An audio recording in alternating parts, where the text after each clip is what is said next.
The first thing Cael ever remembered was cold stone. Not the embrace of a mother or the warmth of a father's arms, just the stone floor of the Hollowmere compound. Rough, silent, and always waiting to teach another lesson. In the Order, sentiment was weakness, and weakness was a luxury no assassin could afford. At Hollowmere, you did not cry when you bled. You didn't flinch at the blade.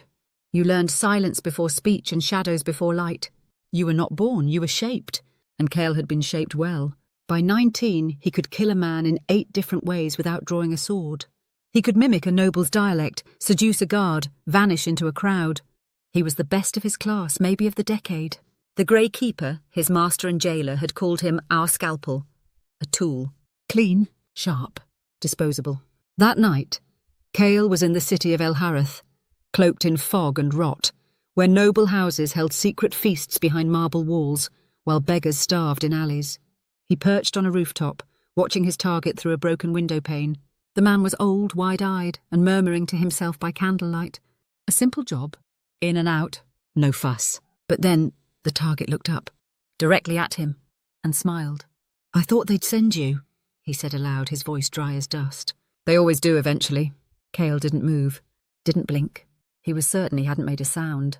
The man stood and stepped toward the window. "You don't recognise me, of course not, but I knew your mother." That word hit Cael like a blade. "She died giving birth to you," the man went on, calm, deliberate. "They never told you her name, did they? Or your father's? Or the price that was paid to keep you breathing?" Cael dropped into the room with the grace of a falling feather, dagger drawn. "Speak again," Cael said coldly, "and it'll be your last word." The man didn't flinch. He looked at Cael's face, really looked, as if seeing something familiar hidden beneath years of training and scars. "You look like her, but your eyes are his." And then he whispered the name. Caelen Vane Alveric. Everything stopped. Even the candlelight seemed to still. Cael staggered just a step, but that was enough. The man raised his chin. "Now you know, so kill me if you must. The truth's already inside you." Cael's blade entered the man's heart cleanly. No noise, no struggle, but nothing felt clean. He didn't return to Hollowmere that night. Instead, he walked, past the guards, past the Blackwater River and its sleepless ferrymen, past the lanterns and the rats and the cries of hungry children. He walked until the sky turned ash-grey and the morning bells of El Harith told their miserable song. Caelen, the name pulsed through him. A poison or a spell. Vane, Alveric, the 2 houses locked in blood feud for 50 years. He had learned their histories in the Order's war rooms. Vane, cold and iron-willed. Alveric, clever and merciless. Enemies not just by blood but by belief. A union between them? Impossible. Unthinkable. And yet, someone had tried. Someone had succeeded. And their son had been thrown away like a secret too dangerous to keep. Back in Hollowmere, the Grey Keeper waited in silence. Cael entered the hall like a ghost, expecting punishment, perhaps even death. No assassin was permitted to delay return without cause. But instead of rage, the Grey Keeper only observed him carefully, like a master appraising a crack in his blade. "You've learned something," the Keeper said. Cael didn't answer. "You've heard the name then. I wondered when it would reach you." Cael's blood turned to ice. "You knew," he said slowly. The Keeper nodded once. "Of course I knew. I was the one who spared your life." Cael's fists clenched. "You could have told me." "I could have," the Keeper agreed. "But you would have wanted answers. You would have started asking questions. And that would have made you... someone." He stepped closer, voice lowering. "Don't be someone, Cael. Be what you were forged to be." That night, Cael opened the lockbox beneath his cot, a privilege few in the Order were granted. Inside were the only possessions he owned: a black onyx ring, a folded scrap of velvet, and a letter he had never dared read. He opened it now. There were only 5 words written in elegant, sweeping ink. "If he lives, you die." No name, no seal. Just a message to someone, perhaps the midwife who'd handed him off to the Order. He thought of the old man's eyes.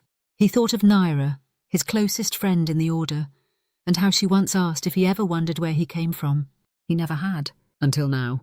A week later, an envoy arrived at Hollowmere, Lady Thera Vane herself in iron-grey silks and war-etched armour. Her guards wore the direwolf crest of House Vane. Her face was a map of scars and poise. She looked Cael up and down. "You're not what I expected," she said. "I never am," She handed him a scroll sealed with black wax. He opened it. A royal pardon, a claim of blood, a declaration of legitimacy. If he would swear loyalty to House Vane and forsake the name of Alveric forever. "What if I say no?" he asked. Lady Thera tilted her head. "Then we both pretend you were never born. And the next time we meet, it will not be as kin." She turned to leave. Behind her another messenger entered. This one bore no sigil, just a scroll tied in crimson string. Cael opened it. Inside, a single sentence written in elegant sharp letters. "A bastard has no place but a grave." Signed, Lord Marius Alveric Cael stood between two scrolls, two houses, and two lives that were never meant to be his. In his left hand, House Vane offered legitimacy, a name forged in steel and frost, a history built on northern pride and honour. In his right, House Alveric offered a death sentence, thinly veiled in calligraphy. One wanted to own him, the other wanted him gone. And the Order, the only place he had ever called home, was now watching him like a cracked blade, still sharp, but dangerous to keep. He burned both scrolls before dawn, not out of anger, out of clarity. Naira found him by the training stones, slicing through the air with twin daggers. "You're still here," she said. "I live here." She stepped closer. "You don't belong here anymore, you know that." Cael didn't stop moving. His blades hissed through the morning mist. "I never belonged anywhere." Naira watched him in silence. "They'll come back. Vane, Alveric. You're not just a rumour now, you're a piece on the board." "And what are you?" he asked, finally stopping.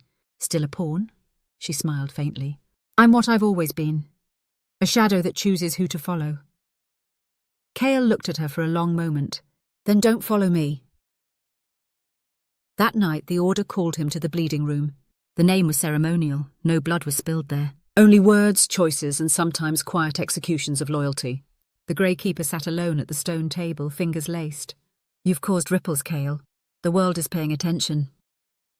Cael said nothing. "You were trained for silence, for discipline, but now you're a name. A name causes noise. A name invites choices. That's dangerous." The Keeper slid a sealed letter across the table. "One final task." Cael didn't open it. "Am I being tested?" "No, you're being released." Cael's brow furrowed. "Released? We don't keep kings, or princes, or whatever it is you might become. The Order trained you to be a weapon. Now you belong to the battlefield." Cael stood still for a long time. Then he picked up the letter, turned and left. He never once looked back.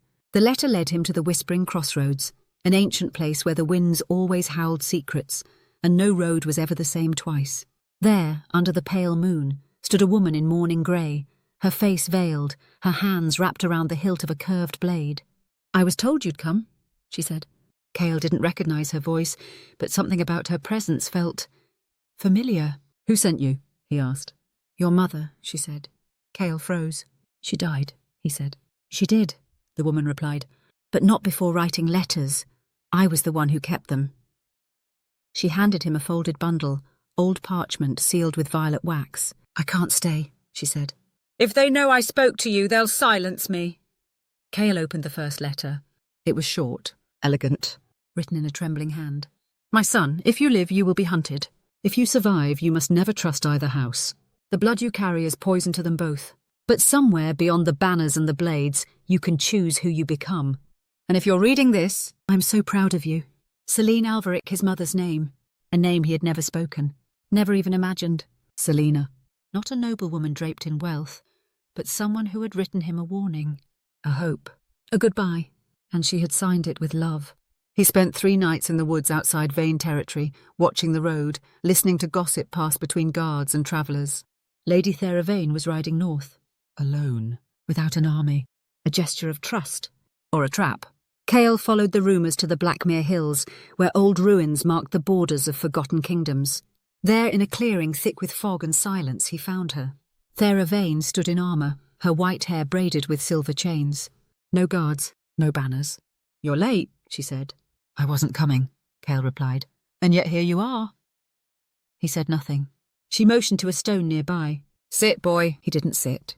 "I know what you are," she said. "I know what they taught you, but they didn't teach you everything. Not about blood, not about war. I don't want your war. Doesn't matter. It wants you." She reached into her cloak and tossed something at his feet. A signet ring. Her house's sigil, an iron wolf's head.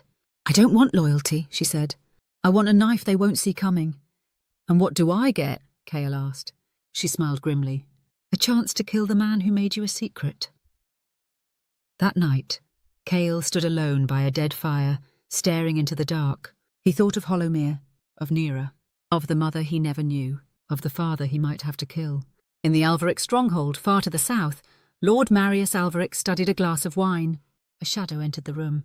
Is it confirmed? Marius asked. Yes, my lord, the figure replied. He lives, and he's accepted the Vane crest. Marius sighed and sipped the wine. So, the bastard finally crawls into the light. He stood slowly and walked to the window, looking out at his empire of stone and gold. Send word to the crows of Erenhold. Tell them I want the boy's head before the first frost. And if they fail? The shadow asked. Marius turned, and for the first time his calm cracked into venom. Then I'll cut it off myself. It began with a crow feather, pinned to a tree with a silver blade. Cael found it just after sunrise, deep in the woods south of Blackmere. He plucked the feather from the bark and studied it in silence.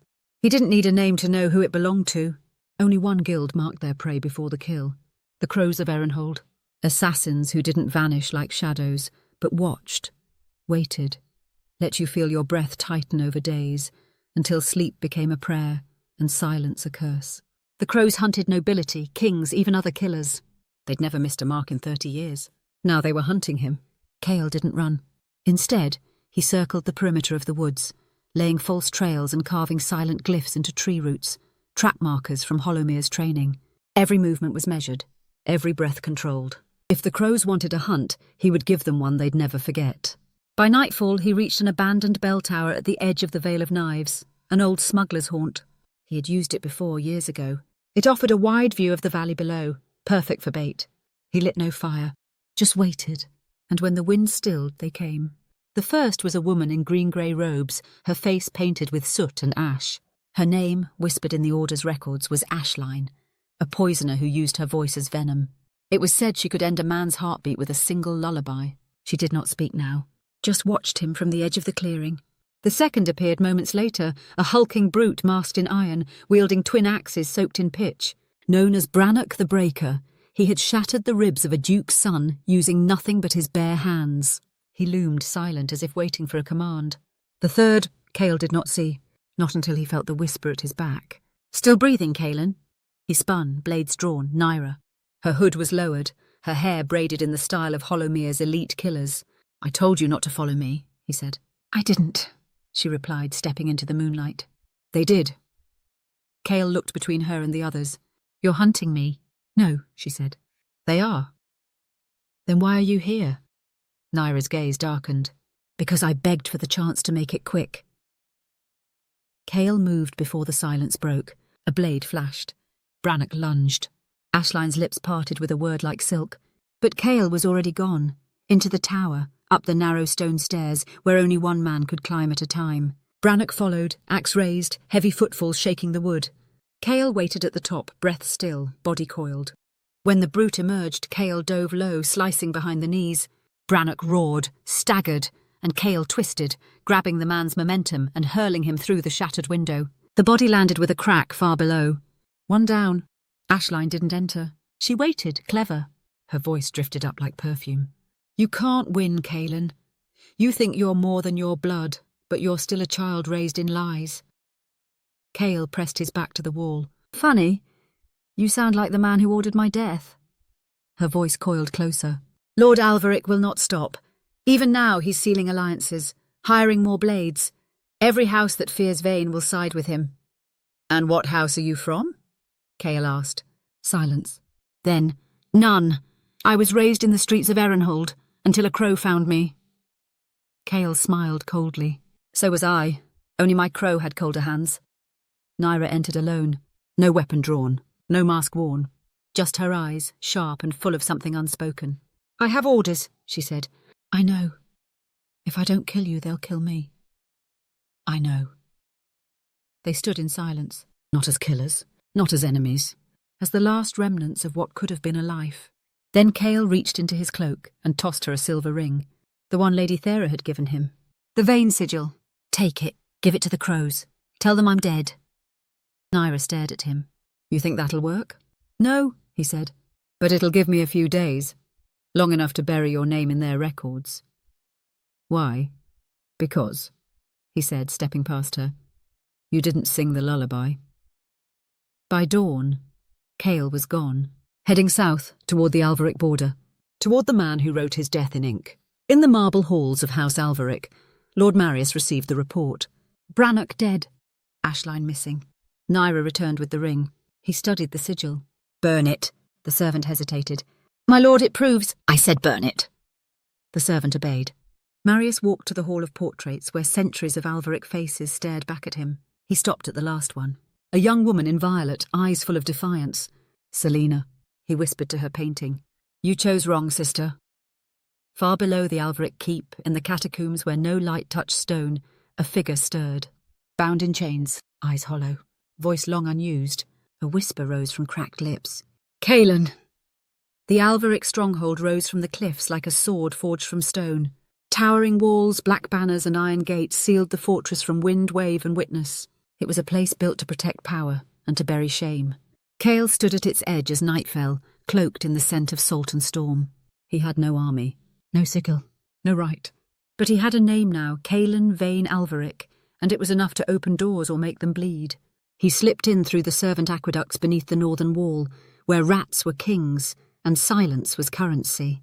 The tunnels were old, older than the war between Vane and Alveric, etched with forgotten prayers to gods no one dared name. Every step forward echoed with memory. Not his, someone else's. A woman's voice, drifting through time like mist.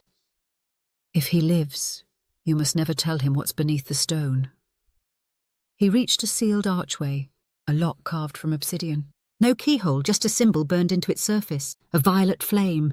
The symbol of Selene Alveric, his mother. Inside he found a spiral staircase descending into cold and shadow. The walls grew damp, the air soured, and at the bottom, a cell, old, rusted, but still holding. A single figure sat hunched within, chained at wrist and ankle, eyes shut. Who are you? Cael asked.